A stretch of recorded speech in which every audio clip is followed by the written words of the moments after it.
The Devil in Iron é um conto de Conan escrito por seu criador Robert E. Howard e foi publicado em agosto de 1934 na revista pulp Rage Tales. A história traz similaridades de enredo com Sombras de Ferro ao Luar, publicada 3 meses antes, mas seu roteiro possui uma engenhosa construção da motivação da trama, bem amarrada e vinculada às razões dos principais personagens. Toda esta construção se dá na primeira parte, justamente a que trazemos neste vídeo, na qual a situação política da região é devidamente contextualizada e seus atores naturalmente posicionados e apresentados, o que Howard sempre habilmente fez. Nesta fase de vida, Conan é líder de um bando chamado Cossacks, que inferniza o reino de Turan. O Lorde de Khawarizm, uma província turaniana, arma um plano para capturar Conan e desbaratar o bando. Para isso, utiliza a bela escrava Otávia como isca, mas ao escolher como local da emboscada uma ilha chamada Shapur, outro personagem toma importância na trama. Aqui trago a primeira parte deste conto com ilustrações da adaptação feita pela Marvel e publicada na The Savage Sword of Conan número 15, de outubro de 1976, e aqui no Brasil em julho de 1985 na Espada Selvagem de Conan número 9, republicada na coleção Espada Selvagem de Conan da Panini número 6, em novembro de 2019.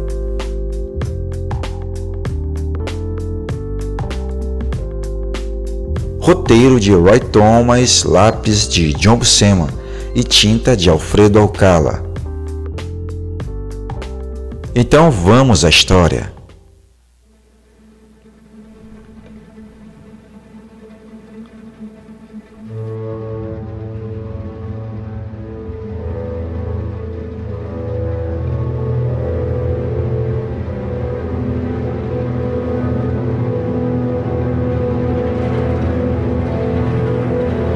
O pescador tirou a faca da bainha. Foi um gesto instintivo, pois o que ele temia era algo que uma faca não poderia matar. Nem mesmo a lâmina serrilhada em formato de meia-lua dos Yuetis, capaz de estripar um homem com um só golpe. Nem homem, nem fera o ameaçavam na desolação que pairava sobre a ilha acastelada de Shapur. Ele havia escalado as falésias, passado pela selva que as bordeava e, agora, via-se cercado pelos indícios de um estado que já desaparecera. Vislumbrava colunas em ruínas em meio às árvores. Fileiras dispersas de paredes desmoronadas serpenteavam as sombras e, a seus pés, havia calçadas largas, rachadas e curvadas pelas raízes que cresciam sob elas. O pescador era típico de sua etnia, um povo estranho, cuja origem se perdia na alvorada cinzenta do passado e que, desde os tempos imemoriais, vivia em rudimentares cabanas ao longo do litoral sul do Mar Vilayet. Era encorpado, tinha os braços longos e simiescos e um peito largo, mas seus quadris eram magros e suas pernas finas. Seu rosto era grande, a testa baixa e recuada. O cabelo era grosso e emaranhado. Um cinto para a faca e um trapo como tanga eram tudo o que ele vestia. O fato de estar onde estava provava que era mais curioso do que a maioria de seu povo. Os homens raramente visitavam Shapur. Era uma terra inabitada, quase esquecida, apenas uma dentre uma miríade de ilhas que pontilhavam o grande mar interior. Os homens a chamavam de Shapur, a fortificada, por conta de suas ruínas, resquícios de um reino pré-histórico perdido e já esquecido antes mesmo que os iborianos conquistadores cavalgassem para o sul. Ninguém sabia quem erguera aquelas pedras, embora os Iuetes possuíssem lendas obscuras que sugeriam de forma pouco clara uma conexão extremamente antiga entre os pescadores e aquele misterioso reino insular. Já fazia um milênio que nenhum Iuete compreendia a importância daquelas histórias. Eles as repetiam agora como uma fórmula despida de significado, palavras sem sentido que passavam por seus lábios apenas por costume. Há um século que nenhum Iuete ia a Shapur. A costa continental mais próxima à ilha era desabitada. Uma charneca coberta de juncos e dominada por sinistras feras que a assombravam. O vilarejo de pescadores ficava um pouco mais ao sul, também no continente. Uma tempestade levara o frágil bote daquele homem para longe dos locais de sempre e destroçara a embarcação nos penhascos da ilha, numa noite de relâmpagos flamejantes e ondas trovejantes. Agora, ao amanhecer, o céu estava azul e limpo. O sol nascente transformava as gotas de orvalho em joias. O pescador havia escalado a mesma escarpa em que se agarrara durante a noite, porque, em meio à tempestade, vira um terrível relâmpago em forma de lança bifurcar os céus escuros, e seu choque, que estremeceu a ilha inteira, foi acompanhado por um estrondo cataclísmico, o qual o pescador duvidava ser resultado de uma árvore caída. Uma curiosidade estúpida o levara a investigar, e agora encontrara o que buscava, e via-se possuído por uma inquietação animal, uma sensação de perigo à espreita. Erguia-se em meio às árvores uma estrutura desmoronada em forma de domo, construída com blocos gigantes, feitos daquela peculiar pedra verde com aparência de ferro, encontrada somente nas ilhas do Mar Vilayet. Parecia incrível que mãos humanas as tivessem moldado e colocado onde estavam, e certamente era algo além da capacidade humana ter demolido a estrutura que formavam. No entanto, o relâmpago partira os blocos, que pesavam toneladas, como se fossem feitos de vidro, e reduzira outros deles a pó verde, destruindo todo o arco do domo. O pescador escalou os escombros e analisou o interior da estrutura. O que viu arrancou dele um grunhido. No interior do domo arruinado, cercado de pó e pedaços de alvenaria quebrada, um homem estava deitado num bloco dourado. Trajava uma espécie de saiote e um cinturão de couro.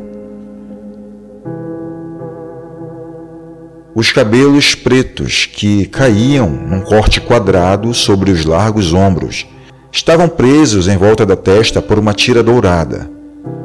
Sobre o peito nu e largo jazia um curioso punhal, cujo cabo era cravejado de joias e envolto em couro. Sua lâmina era larga e em forma de meia-lua. Parecia-se com a faca que o pescador trazia na cintura, mas não possuía seu gume serrilhado e havia sido forjado por alguém de habilidade infinitamente superior. O pescador desejava aquela arma. O homem, claro, estava morto, e já o estava há séculos. O domo era seu mausoléu. O pescador não se perguntou qual arte os antigos tinham utilizado para preservar o corpo com tamanha vivacidade, com a sua musculatura dos membros plena e livre de rugas, e a pele escura com sua vitalidade intacta. O cérebro simplório do Iuete simplesmente desejava a faca, com delicadas linhas onduladas que formavam sua lâmina reluzente. Depois de descer pelos destroços para dentro do domo, ele apanhou a arma do peito do homem. Ao fazê-lo, algo terrível e estranho aconteceu. As mãos morenas e musculosas se apertaram convulsivamente e as pálpebras se abriram, revelando grandes olhos sombrios e magnéticos. E aquele olhar atingiu o pescador como se fosse um golpe físico. Ele se encolheu e, em choque, deixou o punhal cravejado cair. O homem, deitado, pôs-se numa posição sentada, e o pescador ficou boquiaberto ao perceber o tamanho de sua figura, agora totalmente revelada. Os olhos estreitos fitaram o Yuete, que não enxergou naqueles orbes nem gratidão nem amizade. Apenas um fogo tão estranho e hostil quanto o que arde nos olhos de um tigre. Súbito, o homem se levantou e avultou-se diante dele, ameaçador em todos os seus aspectos. Não havia espaço no cérebro do pescador para medo, pelo menos não o tipo de medo que poderia se apoderar de um homem que acabara de ver as leis fundamentais da natureza sendo desafiadas. Quando as enormes mãos tocaram seus ombros, em um só movimento, ele desembainhou sua longa faca serrilhada e golpeou.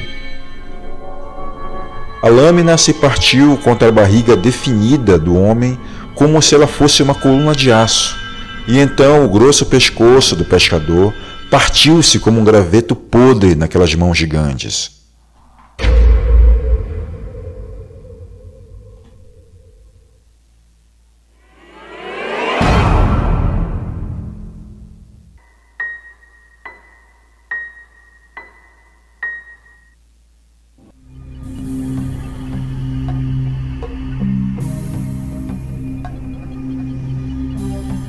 Yerungir Aga, senhor de Khawarizmi e protetor da fronteira marítima, examinou mais uma vez o pergaminho decorado com o selo do pavão e deu uma risada curta e sardônica. E então perguntou sem rodeios seu conselheiro Ghaznavi. Yerungir deu de ombros. Era um homem bonito e possuía o orgulho impiedoso oriundo de uma herança nobre e de seus próprios feitos. O rei está ficando sem paciência, disse. Ele mesmo escreveu para reclamar amargamente daquilo que chama de meu fracasso em proteger a fronteira. Portarim, se não conseguir fazer algo quanto a esses ladrões das estepes, então Khawarizmi precisará de um novo senhor. Ghaznavi cofiou sua barba grisalha, meditativo. Yezgerd, rei de Turan, era o monarca mais poderoso do mundo. Em seu palácio, na sua cidade portuária de Agrapur, a pilhagem dos impérios inteiros se acumulava. Sua frota de galés de guerra de velas púrpuras havia transformado o mar Vilayet numa lagoa hircaniana. O povo de pele morena de Zamora lhe prestava tributo, assim como as províncias de Kut, a leste. Os semitas se curvavam perante seu governo até mesmo em Shushan, bem a oeste. Seus exércitos devastavam as fronteiras da Estígia ao sul e as terras nevadas dos hiperboreanos no norte. Seus cavaleiros levavam suas tochas e espadas até a Britúnia, Ofir e Coríntia a oeste, e até mesmo as fronteiras da Nemédia.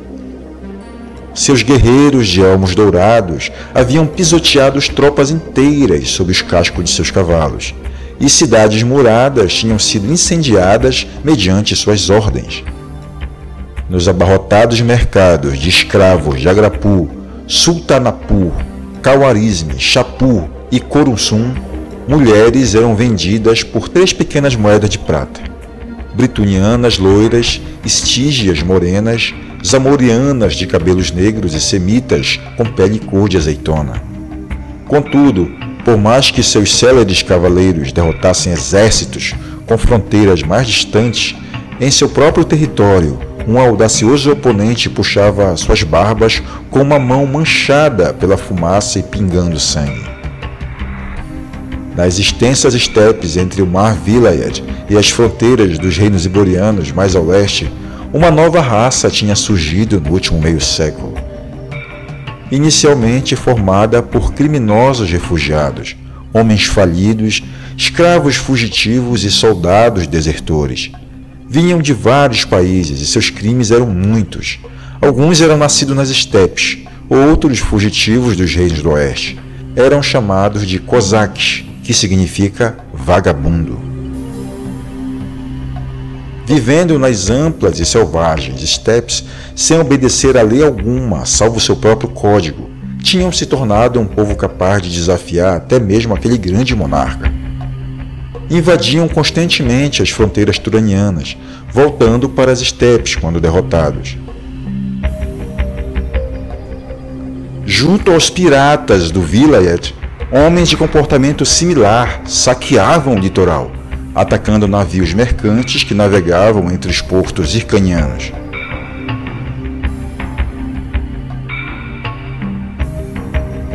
Como vou esmagar esses lobos? Yerungir perguntou. Se os seguir até as estepes, correrei o risco de ser isolado e destruído, ou de ser enganado por eles e ter a cidade incendiada em minha ausência. Ultimamente, eles têm sido mais ousados do que nunca. É por causa do novo líder que surgiu entre eles. Ghaznavi respondeu. Sabe de que eu falo? Sim, Yerungir disse, ressentido. É aquele maldito Conan. Ele é mais selvagem do que os cosaques, contudo, é ardiloso como um leão da montanha. Mais por seu instinto animal do que pela inteligência, Ghaznavi afirmou. Os outros cosaques ao menos descendem de homens civilizados. Ele é um bárbaro. De qualquer modo, dar cabo dele seria um golpe e tanto.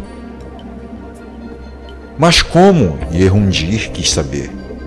Várias vezes já conseguiu se safar de situações que pareciam ser a morte certa, e, seja por instinto ou astúcia, escapou de todas as armadilhas que preparamos. Para toda fera e para todo homem há uma armadilha da qual não existe fuga, Ghaznavi disse. Quando discutimos com os cosaques o resgate dos prisioneiros, observei esse homem, Conan. Ele tem um apetite voraz por mulheres e bebidas. Mande chamar sua prisioneira, Otávia.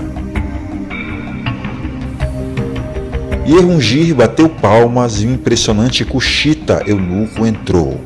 Uma figura reluzente de ébano vestindo pantalonas de seda, que curvou-se diante do nobre e foi cumprir sua ordem.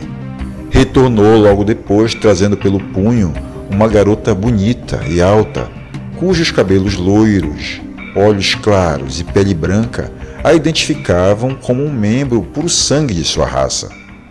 Sua diminuta túnica de seda, presa à cintura por um cinto, exibia os maravilhosos contornos de seu corpo.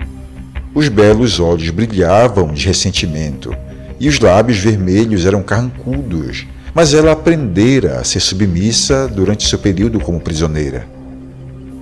Ficou de pé com a cabeça baixa diante de seu mestre até que ele fez um gesto para que ela se sentasse no divã ao seu lado. Então, Yerungir olhou curioso para Ghaznavi. Temos de atrair Conan para longe dos cosaques, afirmou o conselheiro abruptamente. Atualmente, seu acampamento de guerra está montado em um lugar nos recessos mais baixos do rio Zaporoska, que, como sabe, é uma vastidão de juncos e selvas pantanosas, onde nossa última expedição foi feita em pedaços por aqueles demônios sem mestre. É improvável que eu me esqueça disso, Yerungir comentou de maneira irônica. Existe uma ilha desabitada próxima ao continente, disse Ghaznavi, conhecida como Shapur, a Fortificada, por causa de algumas antigas ruínas. Há uma peculiaridade no lugar que o torna perfeito para o nosso propósito. A ilha não tem praias, somente penhascos de 50 metros de altura, que se erguem diretamente no mar. Nem mesmo um macaco conseguiria superá-los. O único local por onde o homem poderia subir e descer é um caminho estreito do lado oeste, similar a uma escadaria desgastada e esculpida direto na rocha sólida dos penhascos. Se conseguíssemos aprisionar Conan naquela ilha sozinho, poderíamos caçá-lo à vontade, com arcos, como homens caçam um leão.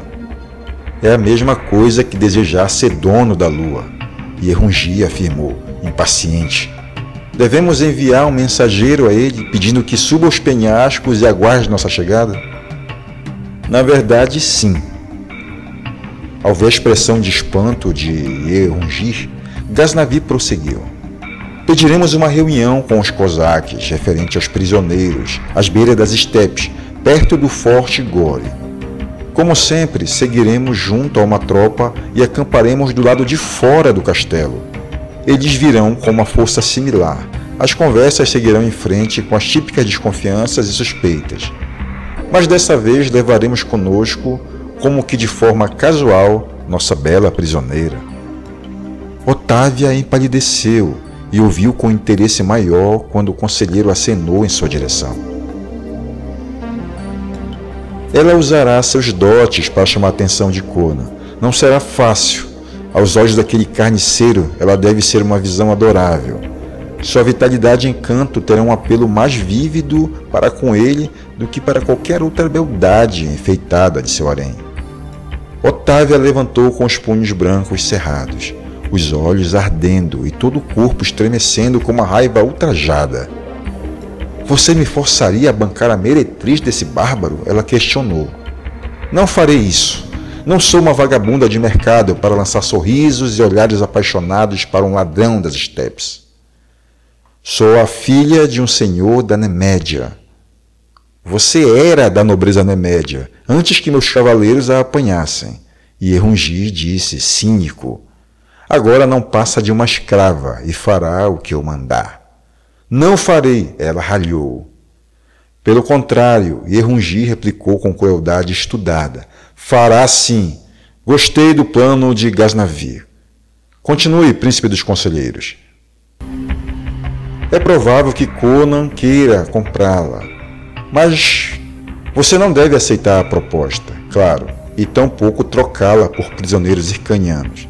Talvez ele tente roubá-la ou então levá-la à força, embora eu ache que nem mesmo ele ousaria quebrar uma trégua feita para negociações. Seja como for, temos de estar prontos para qualquer coisa. Pouco depois da reunião, antes que ele tenha tempo de esquecê-la, vamos mandar um mensageiro com a bandeira de trégua, acusando-o de roubar a garota e exigindo que a devolva. Ele pode matar o mensageiro, mas ao menos achará que ela fugiu. A seguir, mandaremos um espião. Um pescador e o Et pode servir. Ao acampamento Kozak. Ele dirá a Conan que Otávia se escondeu em Shapur. Se eu estiver certo, o bárbaro irá direto para lá. Mas não sabemos se ele irá sozinho, Erungir contestou. Um homem levaria consigo um bando de guerreiros para um encontro com uma mulher que deseja? Ghaznavid respondeu. É provável que vá só, mas vamos cuidar da alternativa também. Não o esperaremos na ilha, onde poderia nos atraiçoar, mas em meio a juncos do pântano que se estende a 900 metros de Shapur. Se ele trouxer uma força maior, bateremos em retirada e pensaremos em outro jeito. Se vier sozinho ou com uma comitiva pequena, nós o pegaremos. Seja como for, o bárbaro virá ao lembrar-se dos sorrisos encantadores e olhares significativos da escrava. Nunca me submeterei a essa vergonha. Otávia tornara-se selvagem por conta da cólera e da humilhação. Prefiro morrer antes. Você não vai morrer, minha linda beldade, e Erungir disse, mas será sujeita a uma experiência bastante dolorosa e humilhante. Ele bateu palmas e Otávia empalideceu. Dessa vez não foi o Kushita que entrou, mas um semita, um homem musculoso de estatura média e uma curta barba encaracolada e preto-azulada. Tenho um trabalho para você, Jussan, e Erungir declarou. Pegue essa tola e brinque com ela um pouco. Só tome cuidado para não estragar sua beleza. Com um grunhido inarticulado, o semita apanhou o braço de Otávia e, ao sentir a firmeza dos dedos de ferro, toda a resistência desapareceu da garota. Com um lamento alto, ela se libertou e ficou de joelhos diante do implacável mestre, soluçando incoerentemente por misericórdia. E Erungir dispensou o desapontado torturador com um gesto e voltou-se para Ghaznavid.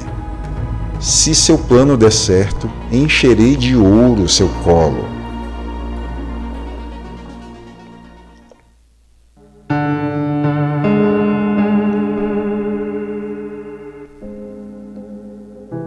Na escuridão que precede o amanhecer, Um som estranho perturbou a solidão que pairava sobre os pântanos de junco e as águas enevoadas ao longo da costa.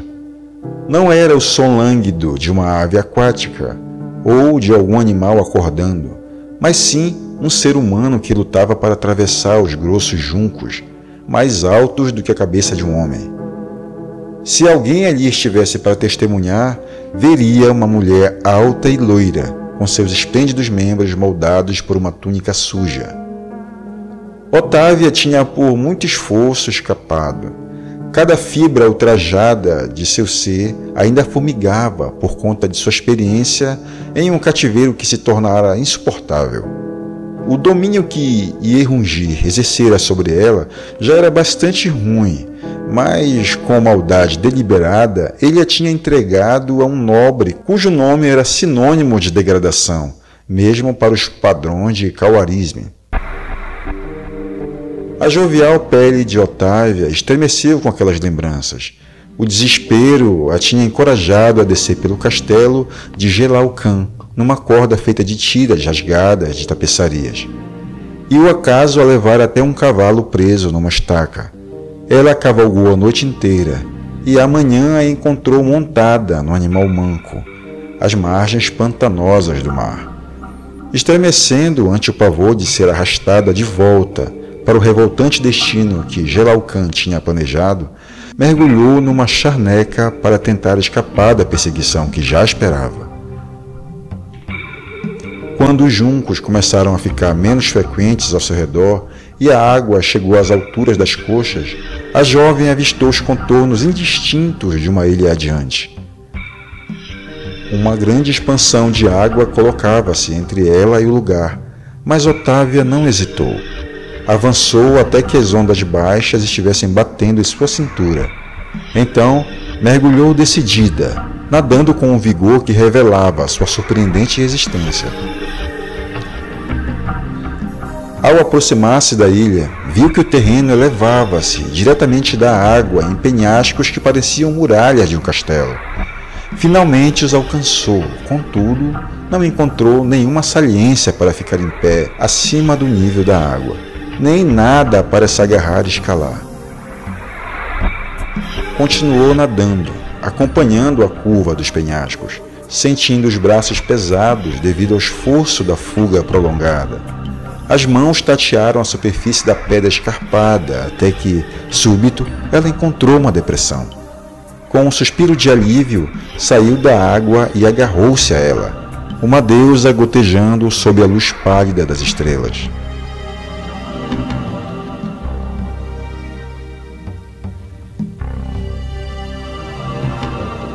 Tinha alcançado o que pareciam ser degraus esculpidos nas falésias. Ela os subia, as costas pressionadas contra a rocha. Ela captou um leve som abafado de remos. Forçou a vista e julgou divisar uma forma vaga, movendo-se em direção ao ponto nos juncos, de onde havia saído há pouco. Mas era longe demais para que tivesse certeza naquela escuridão e, logo a seguir, o som cessou e ela voltou a subir. Se fossem seus algozes, sabia que a melhor opção seria se esconder naquele lugar. Tinha ciência de que a maior parte das ilhas daquela costa pantanosa era desabitada. Ali poderia ser um covil pirata, mas até mesmo piratas seriam preferíveis à fera da qual havia escapado. Um pensamento fugidio cruzou-lhe a mente enquanto subia. Uma comparação entre seu antigo mestre e o líder dos cosaques, com quem, por ter sido obrigada, havia descaradamente flertado nos pavilhões do acampamento ao lado do Forte Gori, onde os senhores hircanianos tinham negociado com os guerreiros das estepes. O olhar abrasador daquele homem a havia assustado e humilhado, mas sua ferocidade pura e primal o colocava acima de Jelal Khan, um monstro que somente uma civilização demasiadamente opulenta seria capaz de gerar. Subiu pela borda do penhasco e olhou timidamente para as sombras densas à sua frente. As árvores cresciam próximas às escarpas, apresentando-se como uma massa sólida de sombras. Algo zuniu sobre sua cabeça e ela se abaixou, mesmo percebendo que era só um morcego. Não gostava da aparência daquelas sombras agourentas, mas cerrou os dentes e seguiu em sua direção, tentando não pensar em cobras. Seus pés descalços não produziam som no solo úmido sob as árvores. Uma vez entre elas, as trevas a envolveram de modo assustador. Nem uma dúzia de passos depois, a jovem percebeu que não podia mais ver os penhascos e o mar além deles quando olhava para trás. Mais alguns passos e estava irremediavelmente confusa, tendo perdido o senso de direção. Nem uma estrela sequer aparecia entre os galhos emaranhados acima. Seguiu em frente, tropeçando e tateando as cegas, até que, subitamente, parou. Em algum lugar adiante, a batida ritmada de um tambor começou a soar. Não era o tipo de som que ela esperaria escutar num lugar como aquele, e numa hora daquelas, mas logo esqueceu-se dele ao perceber uma presença perto de si. Não conseguia enxergar nada, mas sabia que havia algo a seu lado na escuridão. Com um grito sufocado, Otávia se encolheu. Ao fazer isso, notou, mesmo em pânico, que um braço humano se fechava em volta de sua cintura. Berrou e usou toda a sua força em uma tentativa selvagem de se libertar. Mas seu captor a segurou como uma criança, facilmente pondo fim àquela frenética resistência. O silêncio, que veio como resposta às suas exaltadas súplicas e protestos, a fez sentir ainda mais medo enquanto carregada através das trevas em direção aos tambores distantes que ainda pulsavam e ribombavam.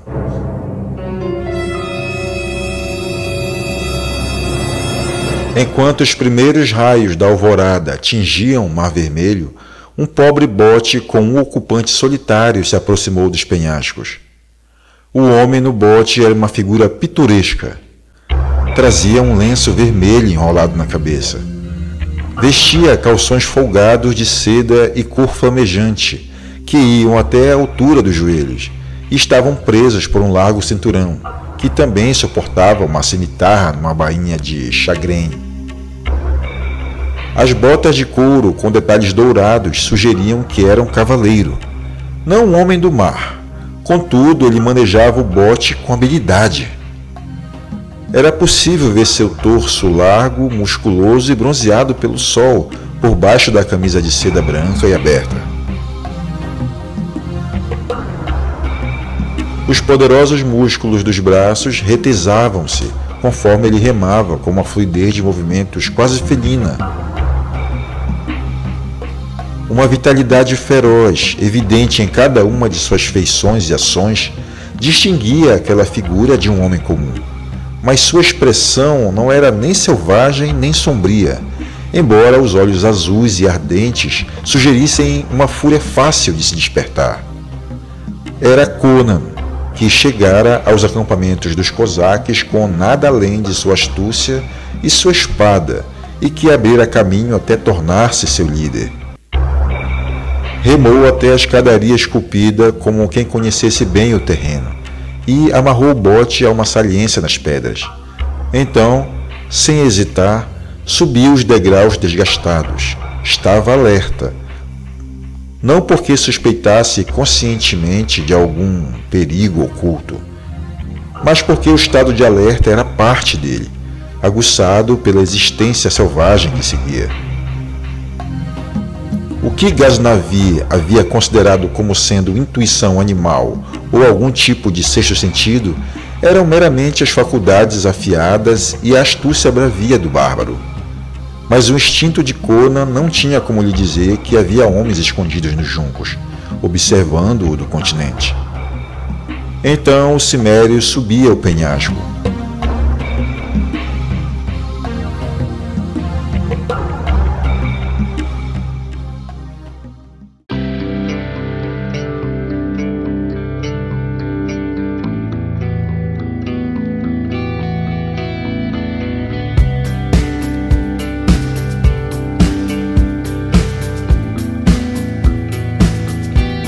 Eis aí toda a estrutura que sustenta a história, sem pontas soltas. O resto é o desenrolar das decisões já tomadas e com muita atenção e ação. Pessoal, não esquece de descer o machado no like. Aguarde a segunda parte deste conto aqui no canal e valeu por assistir até agora. O Crônicas Iborianas é o canal do Conan. Aqui toda semana tem conteúdo sobre o Bárbaro. Agora você já pode apoiar o canal. Lá embaixo você tem a opção Valeu, que pode clicar e apoiar nosso trabalho com algum valor. Fique à vontade para contribuir se puder. Dê uma olhada nas playlists do Crônicas. Com certeza você vai curtir o conteúdo. E deixa lá o seu comentário para interagir comigo. Pessoal, é isso aí então. A gente se encontra daqui a pouco no próximo vídeo. Valeu, tchau!